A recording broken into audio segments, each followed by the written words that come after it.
எதிர்கட்சி தலைவராக நல்லா ஒரு திறமையான ஆளுமையுடன் நல்லா பண்ணார்.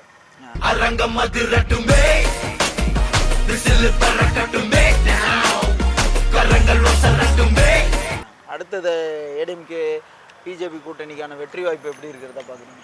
கண்டிப்பாக ஒற்றுமையாக இருந்தால் கண்டிப்பாக வெற்றி வாய்ப்பு பிரகாசமாக இருக்குது. அம்மா உணவகம் இன்னைக்கு சாதாரண கூலி தொழிலாளிகளுக்கு ரொம்ப யூஸ்ஃபுல்லாக இருந்தது. அம்மா தொலைநோக்கு பார்வையில் அந்த திட்டத்தை உருவாக்குனாங்க. அம்மா காலத்தில் பசங்களுக்கு லேப்டாப், படிக்கிற பசங்களுக்கு முக்கியத்துவமானது லேப்டாப். அந்த லேப்டாப்னா கல்விக்கு முதல் லேப்டாப் தான் இன்றைக்கி காலகட்டத்துக்கு. அதுக்கப்புறமா தாலிக்கு தங்கம், இது இல்லாமல் 50,000 ரூபாய் டிகிரி படிக்கிற பசங்களுக்கு. ஜெயலலிதா என்னும் நான் தமிழ்நாட்டு அரசின் முதலமைச்சர் என்ற முறையில் எனது கவனத்துக்குள்ளாவதும் தெரிய வருவதுமான எந்த பொருளையும் முதலமைச்சரின் கடமைகளை உரியவாறு நிறைவேற்ற தேவையான அளவு கன்றி. இன்றைக்கு திராவிட கட்சி என்றால் ஏடிஎம்கே, அதிமுக தான். எனக்கு அதிமுக ஆட்சி வந்தால் நல்லா இருக்குன்ட்டு என்னோட கணிப்பு.